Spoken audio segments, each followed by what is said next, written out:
Boxing Podcast. Zdravím všechny fanoušky profesionálního i olympijského boxu. Tohle je podcast Levej hák. Natáčíme další z kratších vlogových dílů a je to číslo 23. A od mikrofonu vás zdraví Aleš Seifert. Martin Dědek. A Jaro Corovský. Na úvod chceme poděkovat našim partnerům, což je společnost Scans, která dodává alpskou jemně perlivou vodu s příchutí ovoce a hlavně bez cukru. A společnosti Nutrend, která nám dává dárky do soutěží pro vás, pro fanoušky. Teďka je venku soutěž o tyčinky, takže určitě soutěžte. Přesně tak.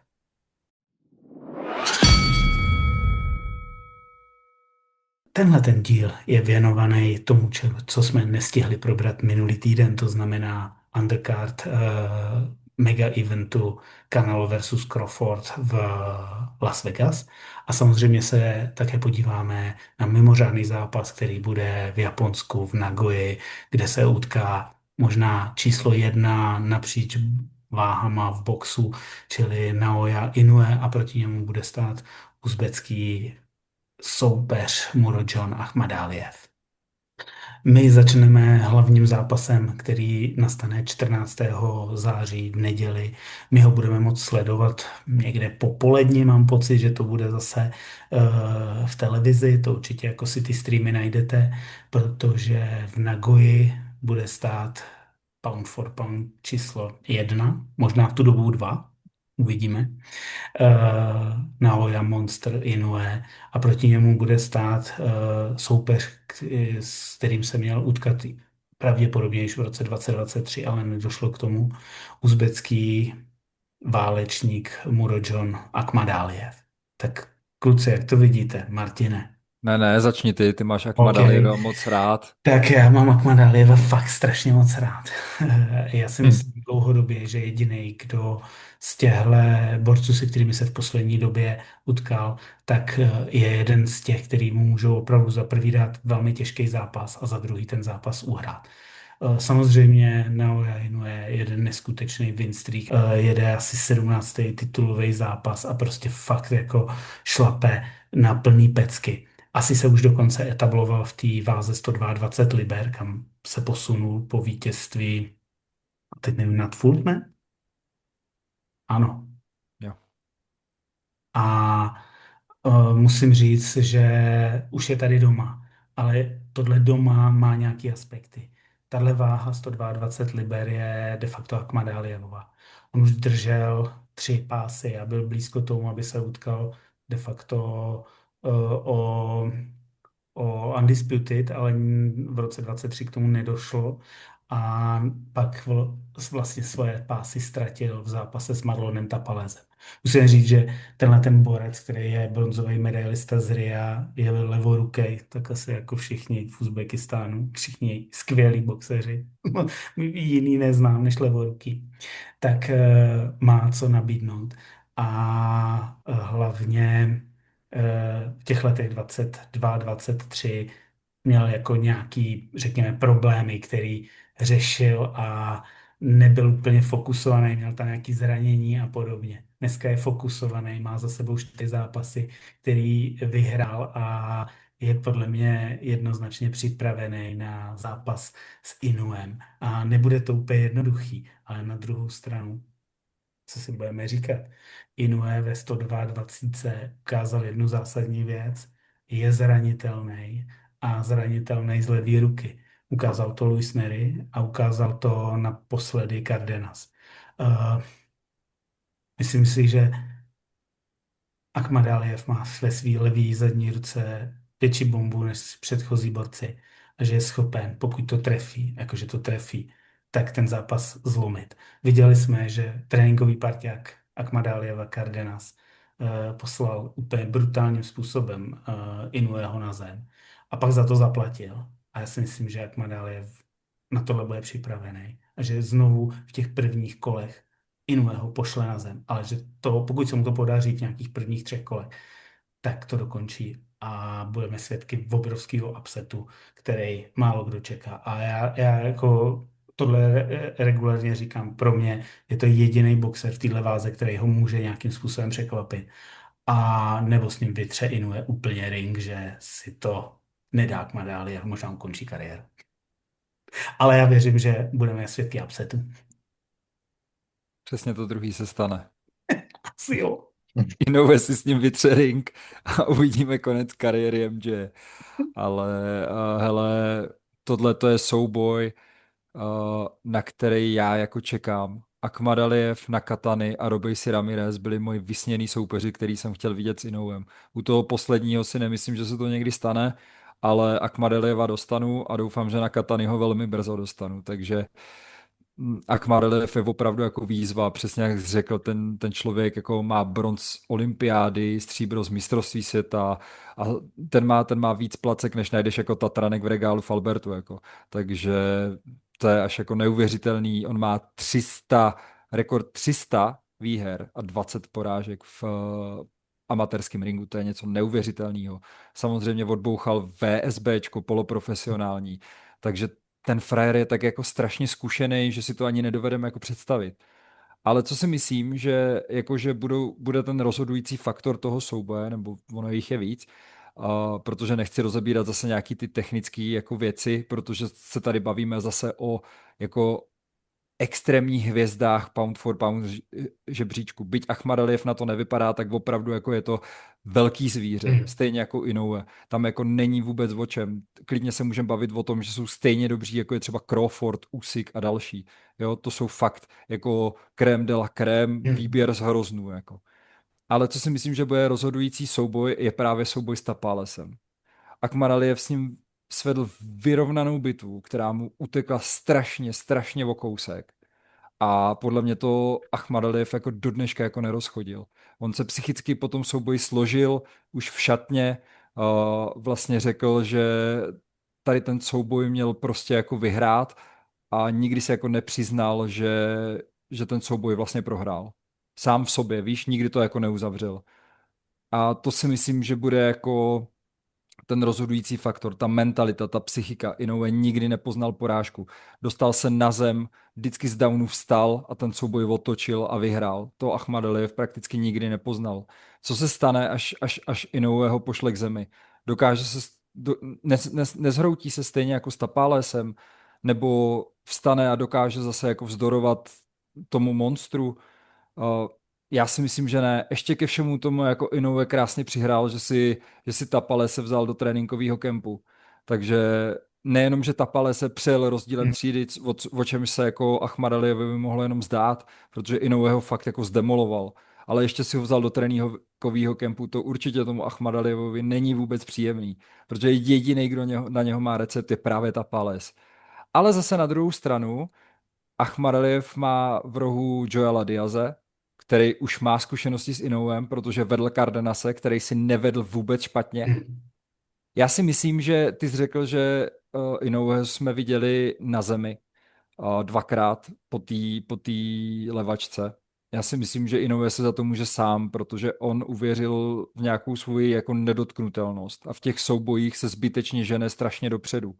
Úplně jako bezmyšlenkovitě se chce porvat, chce toho soupeře ukončit, roztrhat. Já si myslím, že tady bude vodost jako opatrnější. Jako vohodně opatrnější si myslím si, že bude a že předvede jako relativně jako dominantní výkon, nebude tolik riskovat a zase ta váha, je to jako furt jako Inoue jako postupuje tou váhou, ale on není zas o tolik menší než ten Akhmadaliev. Ne, to jsou na stejno prakticky. Takže jako já si myslím, že zase tady v tomhletom souboji je víc věcí proti Akhmadalievovi a víc věcí na straně Inoueho. Bude to pro Inoueho jeden z nejtěžších testů jeho kariéry, ale myslím si, že pokud zůstane jako koncentrovaný a přestane dělat ty zbytečné chyby, tak to dokáže jako pohodlně vyhrát. A myslím si, že ten rozhodující faktor bude Akhmadalievova psychika.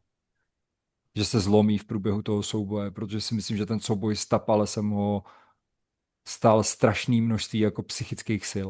Takže za mě Inoue Pak taky neboxoval strašně dlouho.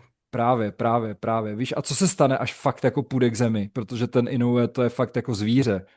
A je to ještě ke všemu Japonec, takže on nepůjde ani o krok naspět. To je jako strašně psychicky náročný souboj s takovýmhle člověkem. Já si myslím, že KO 8. 10. kolo za mě. Hm. Ja by som hrozne chcel, aby ho Akhmadaliev poriadne preveril, aby sme konečne videli Inoue v ťažkom a vyrovnanom zápase, dlhom. Problém je, že si to celkom neviem ani ja sám predstaviť, jak by sa to mohlo stať. Inoue je boxerský tak úplne inde, že on aj keď je v problémoch, ako napríklad proti tomu Cardenasovi, kde Inoue bol v dávne a ten dáv nebol ľahký, akože bol to tvrdý down, tak ten Japonec tou svojou technikou, rýchlosťou a totálnou komplexnosťou sa dokáže vyhrávať z akýchkoľvek problémov. Keď som sledoval Inoue Cardenas a videl som, že ten down, tak som si myslel, že to môže byť napokon ten zápas vyrovnaný, ale nie. Inoue jednoducho zaradil vyšší prevodový stupeň a na ten sa už Cardenas vôbec nechytal a bol ukončený. A takto to nejak vidím aj v tomto zápase, akože MJ sa môže trafiť, narobiť problémy v nejakom kole, ale to je tak všetko. Inoue vždy vie prepnúť na ešte vyšší level. Ja neviem, že podľa mňa ešte stále sme nevideli Inoueho boxovať na takomto úplne najvyššom, lebo proste on všetko robí tak poľahky, jednoducho tá technická dokonalosť, to je niečo neskutočné. Tam fakt neviem ani koho, kto by ho mohol poraziť ani vo váhe vyššie, ani o 2 váhy vyššie. To už to jedine, že by spravil niečo, ak robí Crawford, že by išiel o 3 váhy vyššie a išiel by boxovať, ja neviem, proti Shakurovi Stevensovi alebo Gervonta Davisovi, alebo tam by som už videl, že tam by som ho už nefavorizoval, ale akože v tejto váhe, aj vo váhe vyššie, aj ešte o 2 váhy vyššie, ja tam nevidím nikoho, kto by dokázal s ním držať krok dlhodobo. Čiže za mňa vyhrá Inoue knockoutom v A pozdější problémy mu dělal starý Nonito Donaire, jako, to je první věc. Dost problémů mu nadělal i ten Tapales, jako to pro něj nebylo komfortní utkání, jako. A co si budeme povídat, jako, hele, furt si myslím, že třeba jako ten zápas s tím Tapalesem, já se ani nedivím, že se ten Murodžon jako stekal prostě, protože to bylo jako těsný, nedali mu to. Myslím si, že jako při troše dobrý vůle by to vyhrál, jako 115, 113, 2-1 třeba, jako, ale budíš, nedali mu to. A je to dobrá škola, protože on už si tím prošel. Zrekuperoval, má čistou hlavu, má dobrýho trenéra, vědí, jak to s tím Inuem v ringu je. A Cardenase, rozhodně se spolu o tom bavili, možná něco trénovali. Alba ví, jako ten prožitek jako toho trenérského stafu je jako strašně důležitý, protože když připravuješ opačně gardově jako postavenýho borce. Myslím si, že to bude hodně nepříjemný. Na druhou stranu od té doby, co porazil Inoue Fultona, což byl jako podle mě jeho poslední, ten technický, pomalej, rozebírací zápas, v každém zápase, i on to sám potvrdil, on testuje své limity a chce se pobít. A tady s Muročonem jako ta bitka přijde. A já jako říkám, že v určitých aspektech zápasu je Muročon rychlejší a dokáže trefit. A jestli trefí tak čistě jako Cardenas, tak může fakt jako nastat překvapení. Když trefí rychlejc Inoue, což je asi jako pravděpodobnější, tak bude úplně stejný konec, protože on fakt jako na nic nečeká a jde si pro tebe jako plně nezběsil, on si tě rozebere úplně s tou chladnou japonskou kalkulačkou v hlavě a vidí tam ty místa a rozebere tě na padrtě. Jako. I ten Cardenas byl rád, že to piskli a že je konec, tyjo, protože prostě by to bylo zbytečný, bylo by to už jen vraždění. Hele, co jsem jako četl jako nějaký poslední rozhovor s Inouem, tak právě mluvil o tom, že v tomhle souboji nechce jít jako Vabank. Že jako by to chtěl jako rozehrát trošku víc na taktiku, takže já doufám, že to právě neudělá. Mm. OK, OK, tak tomu budeme věřit a uvidíme, jestli bude nový Undisputed Champion ve 122, nebo jestli bude staronový a už skutečně se buď dočkáme zápasu s Nakatanem, anebo jestli se půjde výš do 126, kde ho neustále vyzývá Nick Ball a podobně. To nechme na 14. září, se to dozvíme úplně všechno.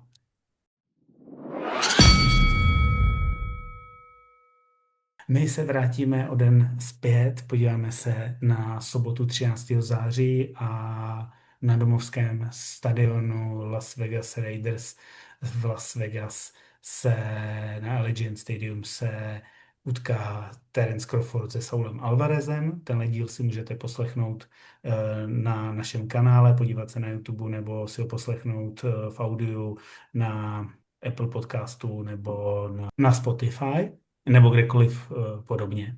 Ale my se teď podíváme na skvělý 4 zápasy, které vlastně jsou tam, takže kluci, určitě začínáme tím nejlepším zápasem, který na té kartě nám zůstal po duelu Saul Alvarez versus Terence Crawford. A to je samozřejmě vámi obdivovaný Alek. Alekel. Pojďte mi říct, jak to vidíte. To jsem nečekal, že se stane. Dělám si legraci. Pojďme na jiný zápasy. Pojďme, ať uspokojíme taky veškerý fanoušky těžké váhy. Objevil se tam zápas, který je strašně zajímavý. Neporažený kazašský borec, o kterém už nemůžeme říkat, že je prospekt, protože je mu 35. Ivan Dyčko se skvělou amatérskou kariérou se postaví americkému soupeři Jermainu Franklinovi. Tak jak tohle vidíte? Martine, Klidně ať začne Jarda. Jardo, pojď. Pojď na to. Tak ako toto je zaujímavý zápas, ktorý Dyčka preverí konečne. Dyčko bol skvelý amatér, vynikajúci.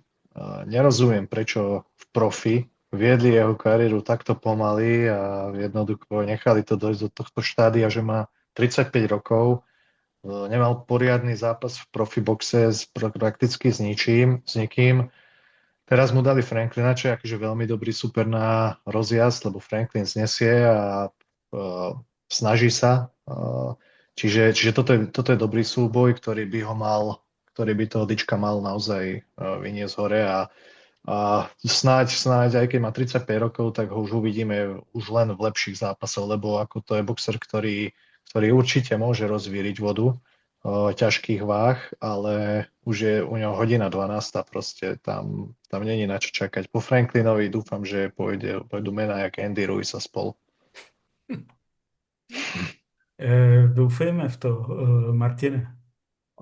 Mě docela překvapilo, že jako hodně se jako ozvalo hlasů, že Franklin je v tomhle souboji jako favorit. Což se jako úplně teda jako nemyslím. Hele, jako jak řekl Jarda, Dyčko je extrémně jako zkušený amatér, 181-18 rekord v amatérech, to je jako úplný nesmysl, potkal se s Žangem, Hergem, Jalolovem, Medžidovem, Ajagbou, ten potkal takový jména. Prostě. Toho jsem tam asi nenašel, ale asi jo. Je tam. Každopádně je to takový jako plešatej Vitali Kličko, mě trošku připomíná, takový jako pistolník, dobrá přední ruka, smrtící zadní, jako je dobrý jak dopředu, tak dozadu, je obrovský, 206 cm výška, 206 cm rozpětí paží, je fakt jako strašný Frankenstein a Franklin nebyl až tak jako úspěšný amatér, ale v profi toho má daleko víc za sebou. Souboj s Dillianem Whiteem, který podle mě měl vyhrát těsně 115-113, tam nevypadal vůbec špatně, ustál všech 12 kol s Joshuou, aktuálně pomáhal v přípravě Filipa Hrgoviče na souboj s Adelejem, takže pro něho taky dobrá příprava, protože Hrgo se jakž takž relativně podobá stylisticky Dyčkovi. Jakože Franklin je solidní gatekeeper, myslím si, že má dobrou odolnost. Dyčko to seká všechno v prvním kole až na jeden souboj, ale ten frajer, se kterým šel 10 kol, tak ustále i Taumu. Jako za mě by to měl Dyčko s přehledem zvládnout. A pokud předvede jako dominantní výkon a ideálně jako ukončení, tak tady máme zajímavého frajera do top 15 těžké váhy. A já si myslím, že to zvládne, že možná i před limitem. Jednoznačně, já si taky myslím, že jako je hrozně podceňovaný. Mimochodem s Joshou se potkali na olympiádě v Londýně, kde ho vyřadil semifinále.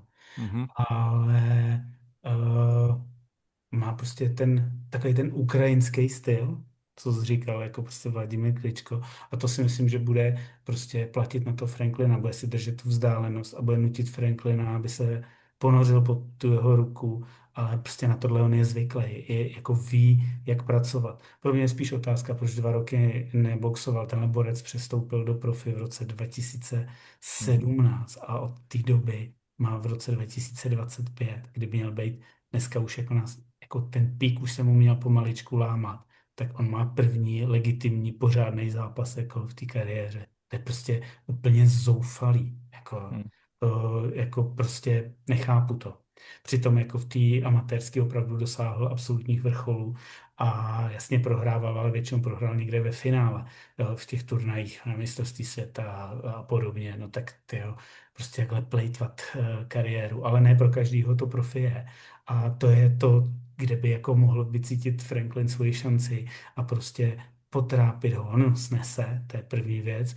A už to známe, že tyhle vysocí boxeři, pokud se vyhážou a vystřílejí, tak prostě najednou jim to kardio odejde a najednou z ničeho nic, prostě ta druhá strana má obrovskou šanci to ukončit před limitem. A vůbec bych se tomu jako třeba nedivil, že mu to nevyjde 5 kol a v 6. kole už bude sípat po dechu, bude se tam motat, protože při těch velkých je to i docela vizuálně patrný a známe to u Herga, jak se motá, když to jako dříve nevycházelo. A to může být Dyčkův problém, protože za prvý dlouho jako ta kariéra je prostě komplikovaná, má tam prostě strašně moc pauz a jako, že by měl jako pořád, že by jel, no tak to úplně není, jo. Tak ty soupeři prostě jsou úplně otazníkoví. Tohle je fakt jako první kloudný soupeř v jeho kartě. Tak uvidíme. Myslím si, že by to měl zvládnout, aby se posunul dál a ještě jako během následujících 2 let získal nějaký 1, 2 zajímavý zápasy, ale vlastně bych se nedivil, kdyby to Franklin vyhrál a šel si pro zápasy Taumu.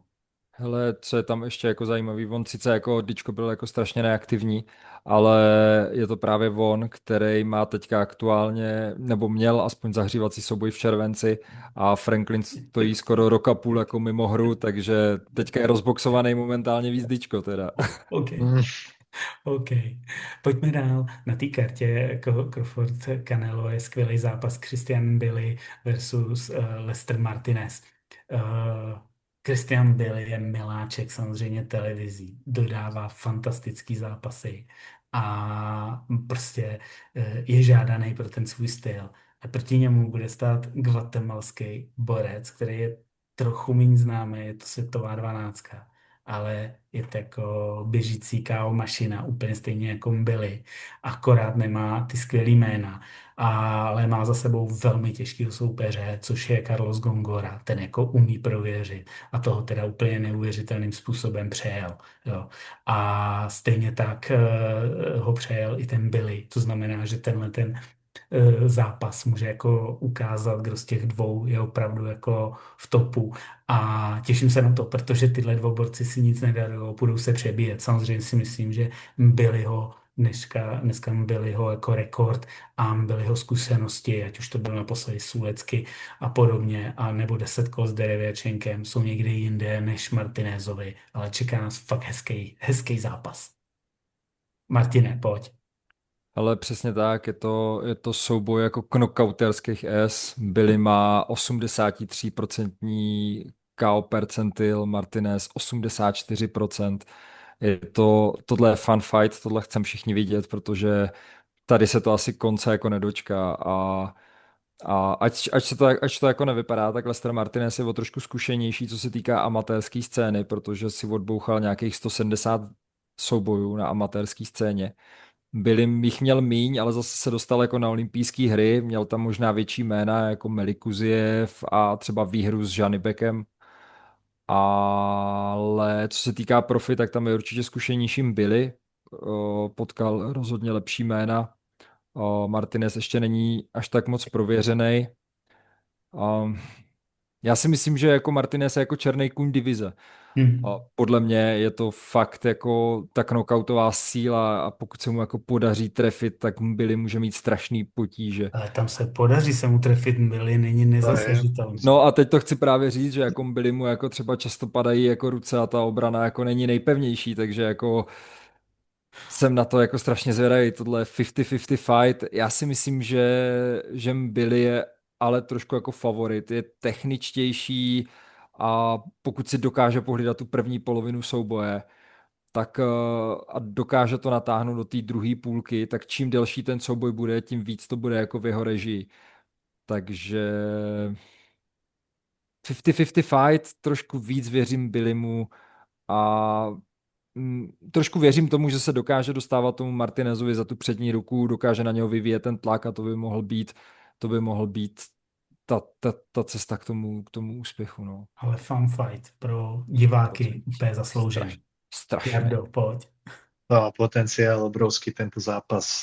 Ak niečo z tej karty má ukradnúť večer, tak je to jednoznačne toto.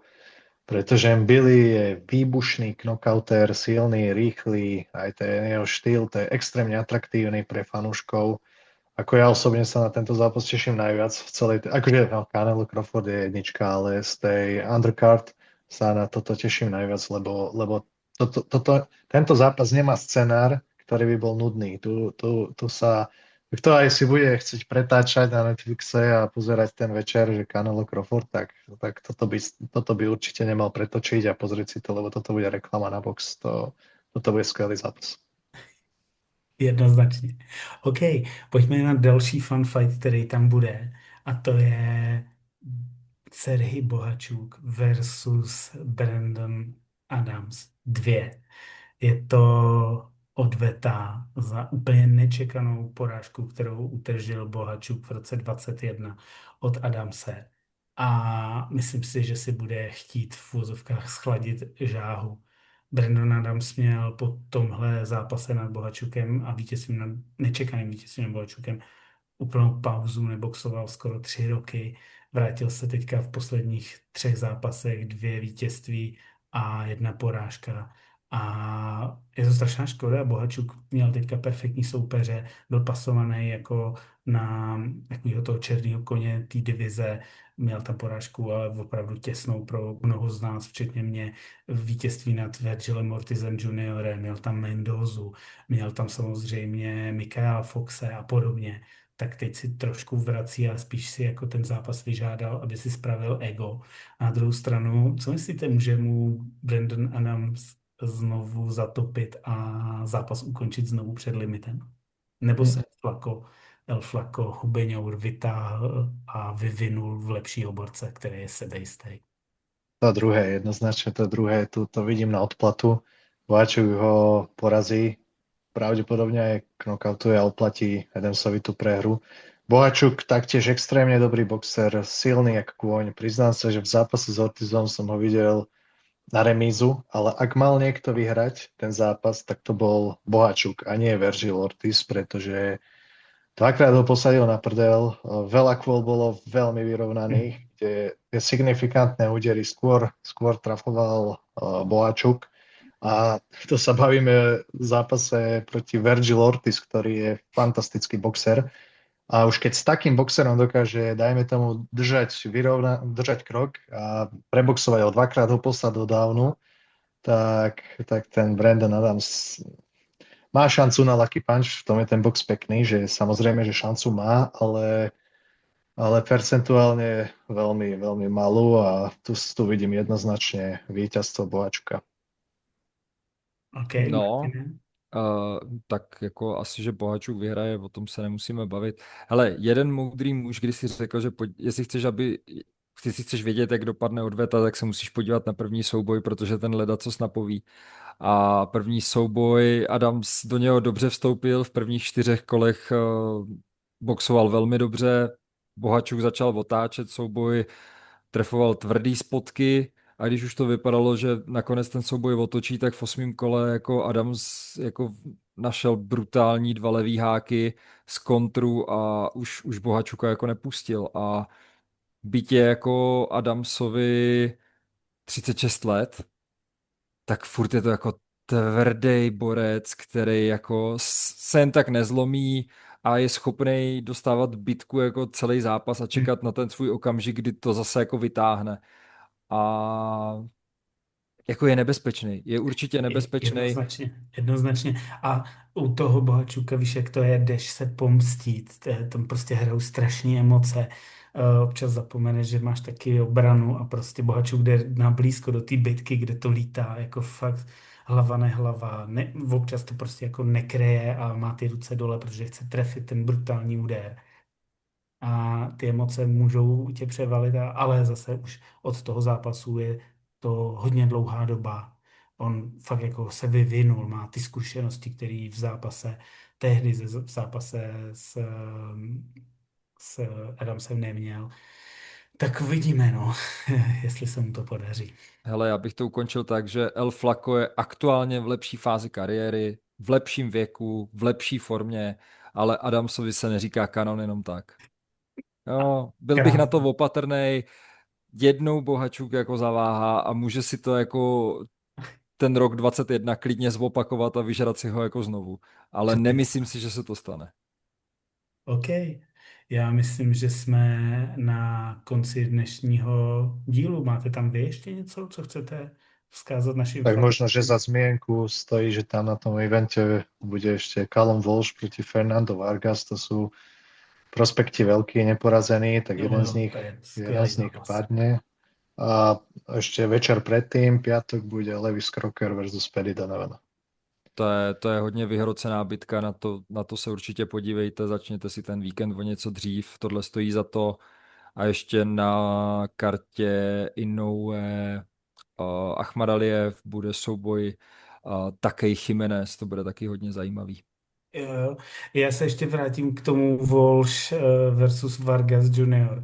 Oba dva neporažený a tam bude totální melta, protože to jsou taky borci, kteří ukončují, mají obrovský KO percentil a prostě nic si nedarujou. A tohle myslím si, že jakože se to může ta karta stupňovat, tak uvidíme.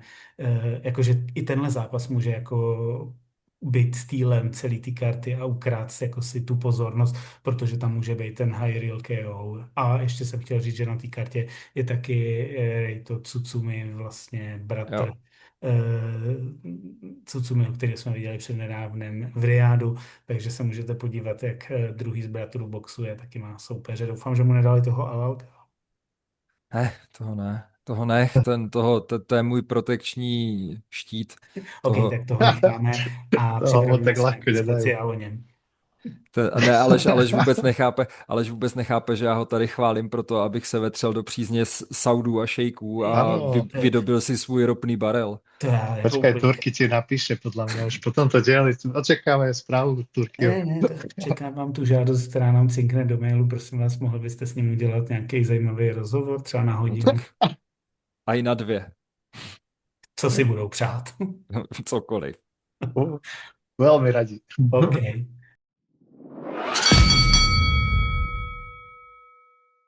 Veškerý zhrnutí pro naše fans, ať už kanál Crawford, hlavní event, Inoue versus Muro John a mnoha dalších zápasů, o kterých jsme se tady bavili, nás bude čekat v tom týdnu po zápase kanál Crawford. Myslím, že to bude skvělý díl, který bude asi delší, ale bude za to stát. A do té doby můžete poslouchat oba dva díly, ať už kanál Crawford, anebo tenhle věnovaný Inoue versus Muro John a mnoha dalším zápasům. Tak díky moc, tohle byl Levej hák vlog, epizoda 23. Od mikrofonu se loučí Aleš Seifert. Martin Dědek. Jaro Cerovský. Díky moc, stahujte, lajkujte, podporujte náš čete pod Sports Insider, bude tam spoustu informací k obou zápasům a díky moc, brzy naslyšenou a naviděnou. Čau. Čaute. Leveják. Boxing Podcast.